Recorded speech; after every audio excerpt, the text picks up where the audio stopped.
बाहर उस पे अगर हम घी डालते हैं तो वो मक्खन बनेगा या नहीं बनेगा? इधर से इधर ही बनेगा।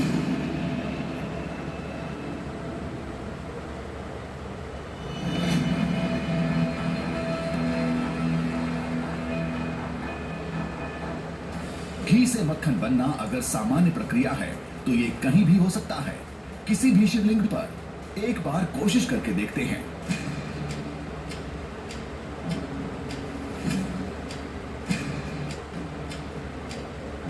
उसी मंदिर परिसर के दूसरे शिवलिंग पर हमने अभिषेक की प्रक्रिया दोहराई, बिल्कुल वैसे ही जैसा पुजारी जी ने गर्भगृह में किया था।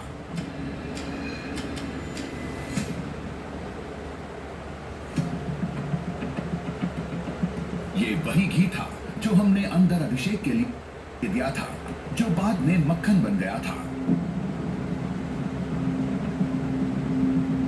शिवलिंग पर घी डाला और ठीक वैसे ही बनने लगे जैसे गर्भगृह में पुजारी जी कर रहे थे।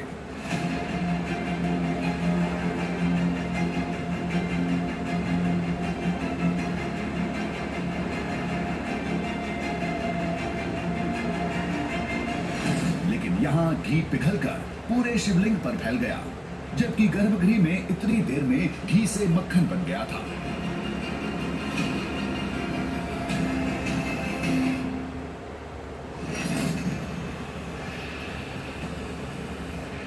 मैं जितना मल रहा हूँ ये घी उतना तेज़ी से पिघलता हुआ नीचे जा रहा है।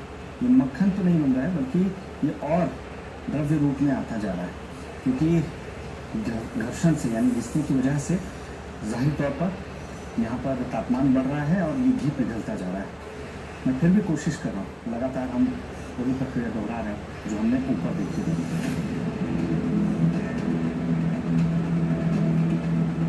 इस पड़ताल का कोई नतीजा नहीं निकला। मक्खन तो बहुत दूर की बात है, मलते मलते घी ही खत्म हो गया।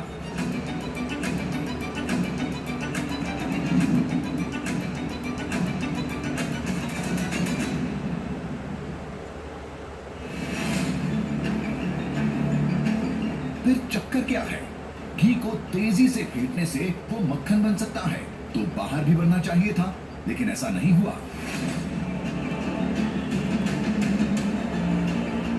क्या ये शिवलिंग वाकई चमत्कारी है? क्या पुजारी जी की बात बिल्कुल सही थी?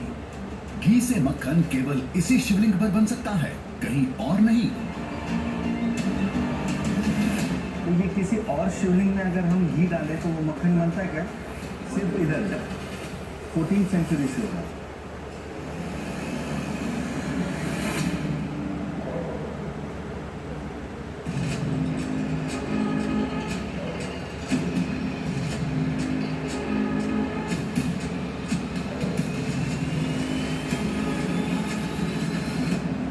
ये पता करने हम फूड साइंस से जुड़े एक्सपर्ट के पास पहुंचे, उन्हें पूरी कहानी बताई, घी से मक्खन बनने का दृश्य दिखाया, तो जवाब चौंकाने वाला निकला।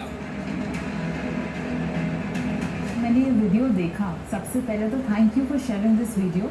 एक इतना डिवाइन वीडियो है जो आपने शेयर किया है, लेकिन जिन चंद सेकंड्स के अंदर मैंने देखा कि वो घी मक्खन में कन्वर्ट हुआ, एक नेचुरल प्रोसेस इतना जल्दी नहीं हो सकता। एक्सपर्ट के मुताबिक घी से मक्खन बन सकता है, लेकिन उसका तरीका थोड़ा लंबा और कठिन है। लेकिन उस शिवलिंग पर जिस तरह 2 मिनट में घी से मक्खन बन रहा था, वो करीब करीब असंभव है। उसके लिए आपको घर में आप एक परात लेते हैं एंड उसके अंदर आप देसी घी डालते हैं, उसके अंदर आप बर्फ़ डालते हैं, थोड़ा नमक डालते हैं, एंड अगर आपको वाइट टिंट चाहिए बटर में तो आप मिल्क पाउडर ऐड करते हैं, नहीं तो टर्मरिक। और ये एक स्लो प्रोसेस है क्योंकि इसको भी आप मलते हैं 10 से 11 मिनट, कई बार 15 मिनट भी, डिपेंडिंग ऑन द टेम्परेचर, आपको उतना टाइम लगता है।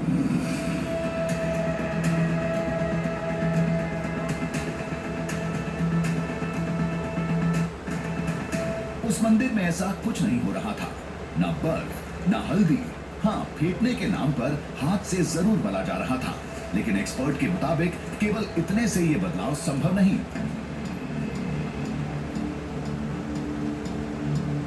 सबसे अहम बात यह है कि रसोई घर में घी से मक्खन बनाने में सबसे बड़ा खेल तापमान का होता है। बिना बर्फ ये संभव ही नहीं। जो चीज़ इंपॉर्टेंट है वो ये निकल के आती है कि आपका हाथ जो यूज़ कर रहे हैं आप जिस हाथ का वो, ये इस टाइम पूरा सुन है मेरा। सुन क्यों है वो आपको दिखाता हूँ अभी। टेम्परेचर क्या है इसका,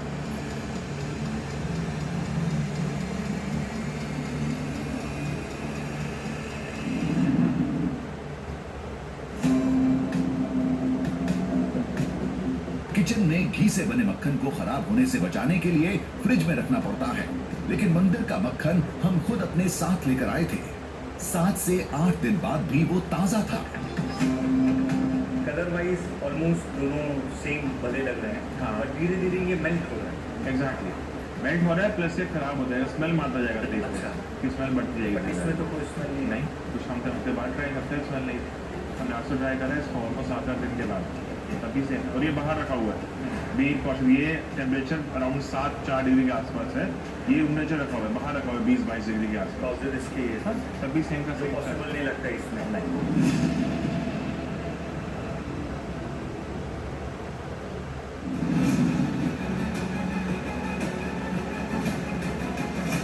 हो सकता है ये सब उस शिवलिंग की खास शिला का असर हो, लेकिन आस्था के मुताबिक वो शिवलिंग स्वयंभू है और इस चमत्कार की यही एकमात्र वजह भी है।